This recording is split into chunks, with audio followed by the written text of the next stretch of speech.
So when last we spoke, we talked about showing up, and I think we could have went further back into when we decided for the first time that we were going to show up.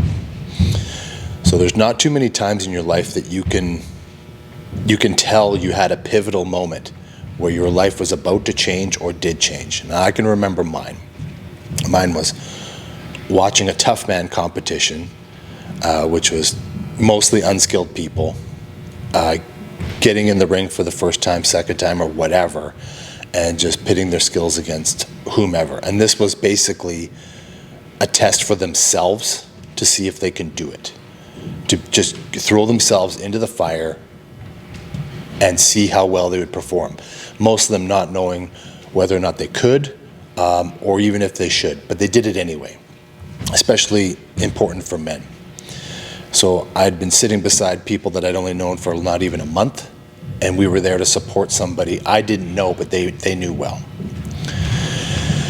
I remember watching this whole thing and becoming enamored with it, the fact that this person was performing under pressure, on stage, not caring about who was watching or what even the outcome was. They were just so desperate to test them skills and to test themselves, just in their guts.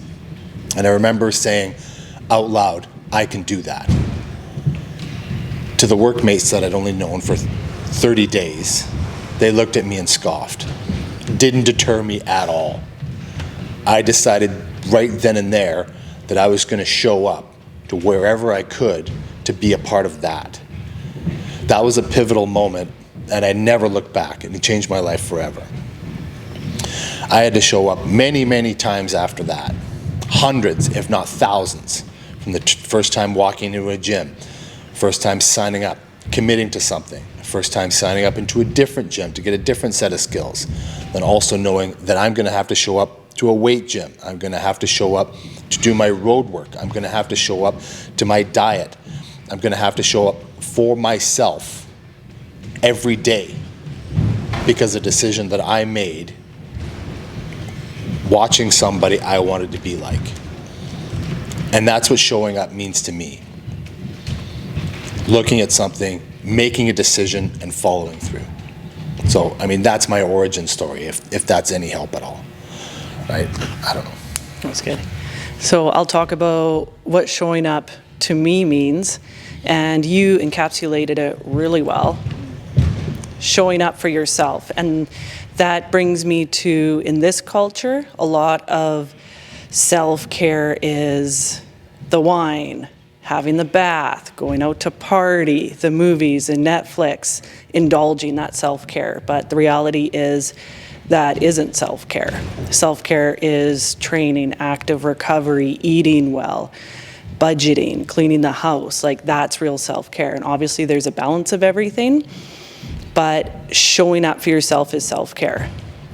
And when I started 2005, how many years ago was that? That's so long ago. And it was the hardest thing I've ever done in my life. I started with the women's only kickboxing, and then I moved to a little bit of jiu-jitsu, and then I was going to quit because the one that owned the gym was a big creeper, and Barb asked you to do a favor, to train me. And that's where I followed you around, didn't even know I was there half the time. I followed you around. You showed up Fitness West, I was there. I followed you to your house. You're like, guess I'm making 2 plates of food. And he's like, hey, I'm going to show you about diet. And I was like, what's a protein? I remember that napkin. I still have that napkin. Yeah. I still have that napkin that you wrote everything on. And a funny story is Dave was like, if you ever do boys or drugs, then I'm not training you anymore. And that took away a lot of my party years, but now looking back, I don't regret it at all. And you really hit on an element of, with the tough man competition, where it's you're doing it for yourself. It's very raw. There's no faking anything. And that's what not only competition is in the ring or on the mats competition, but also in training. You're stripped of everything fake and it's raw, and you show up and this is what it is. And that's very uncomfortable. Absolutely. And that's why it's so important, because our culture doesn't like being uncomfortable. No one likes being uncomfortable. It's human nature to strive for comfort. But what we're looking at today is the showing up, whether you feel like it, whether you don't feel like it. But there's also the balance of overtraining. So overtraining and sickness, those are two things to be very careful of and very aware of. And we had, like, sickness, you're sick, you got to get better. Don't show up sick, just don't show up sick to train. That's being stupid. However, we talked about, after boxing, we stand outside the car and talk a couple minutes and talking about injuries, where actually, how about you talk about the injuries? You said it really, really well, refining other areas of life.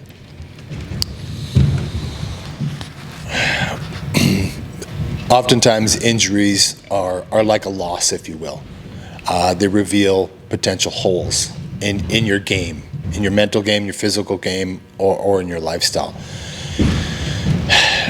When you do take a loss, it's a learning moment. It's a teachable moment. So when we do have an injury, it is an opportunity to work on other holes in the aspects of our game. Mental, physical, right, lifestyle changes, all those things. We get to learn about our own bodies and our own capabilities and adjust and adapt. Those things are very, very important. And I don't know anybody, any elite athlete or anybody who's elite in any field that hasn't suffered losses. But the difference between the elite people and the people that quit is whether or not you learn or not from them and build upon it. And that's what we've had to do for decades now, really, is it's constantly learning, constantly adapting. We both suffered injury. It's the nature of life, but noticed even more so on the mats, because I've trained for just about 20 years. Dave is in for 30. Injuries are inevitable.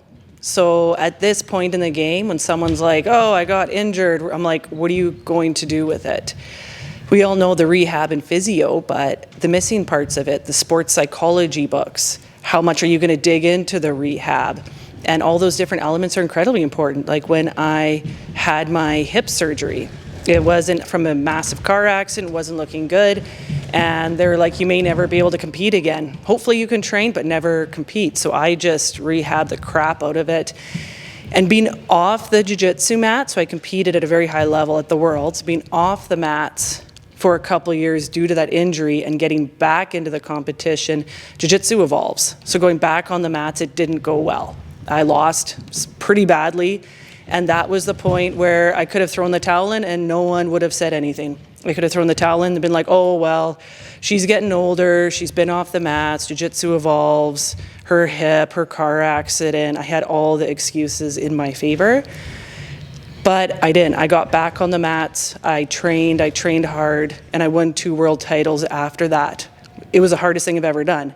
But Dave hit the nail on the head when he's talking about when you're in the mat or in the ring or even just training, you're doing it for yourself. It's not enough to do it for somebody else.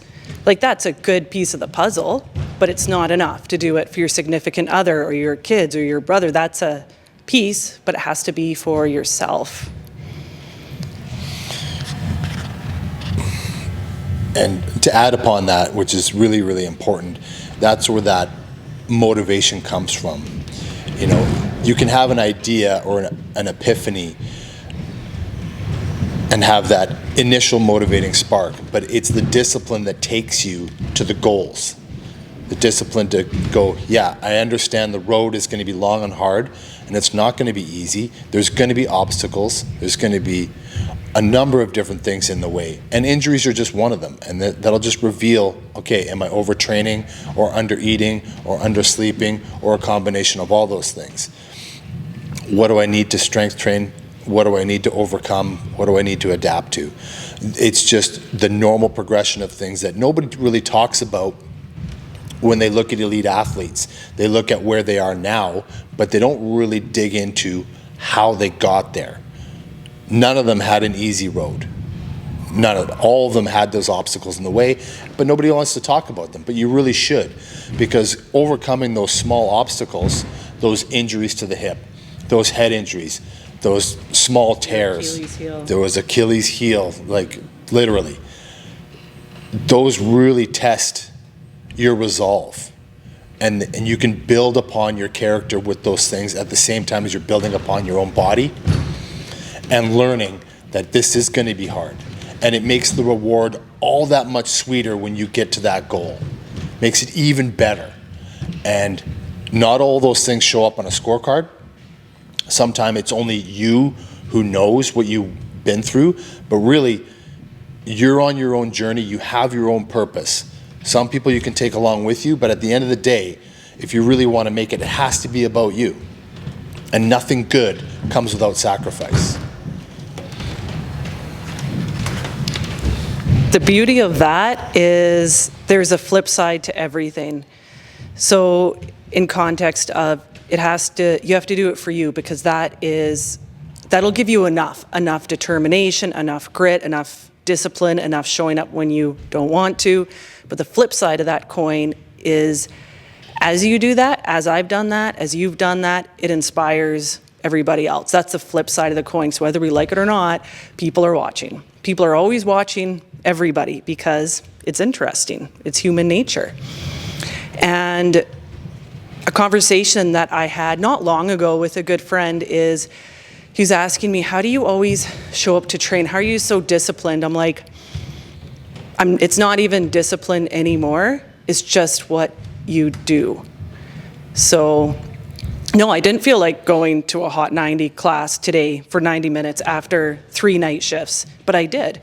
And no, we show up to boxing. It's been a crazy week, and here we are to grind for 2 hours, and there's no timer on the mitts. Like, we're done hitting mitts when Brian says we're done, and we don't ever know how long that'll be.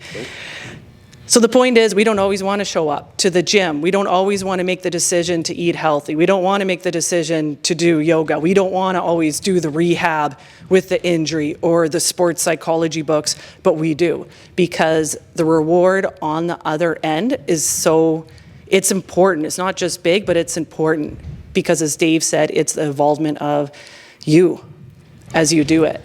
And I wouldn't want to have it any other way. Like, it's not easy, but I wouldn't want to have it any other way.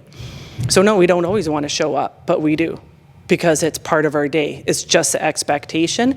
And we also know that after the workout or after the training or after whatever, that we'll feel better after. Do you have something to add to that? Because I have another thought as well.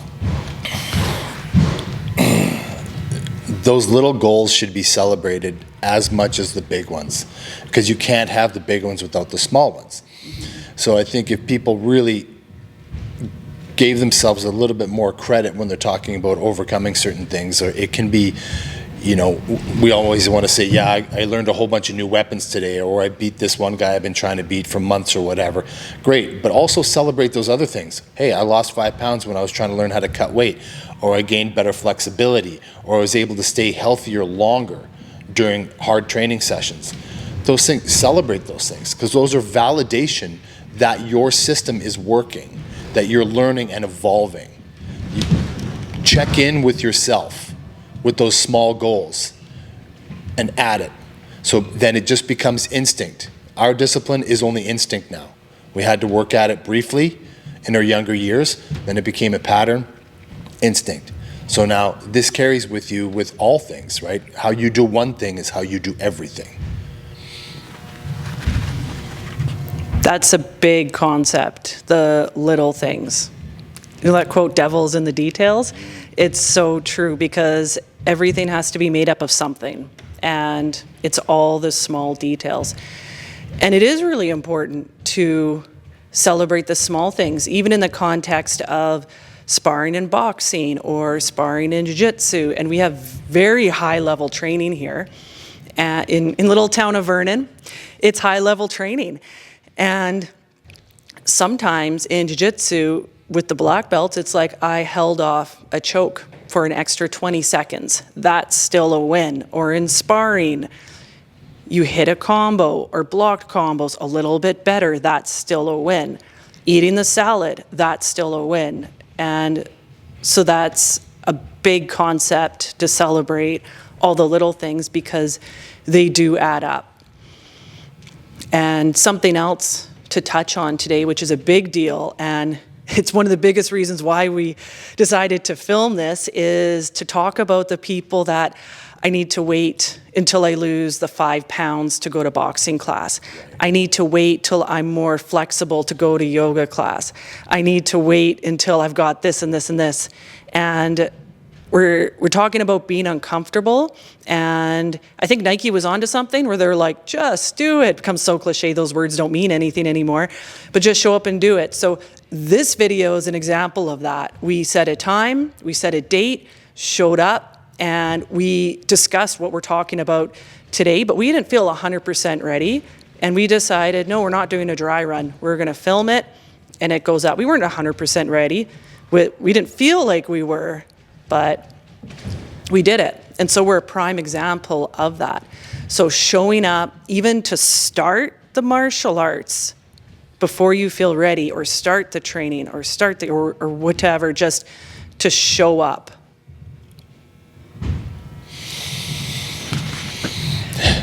There's never going to be a perfect time.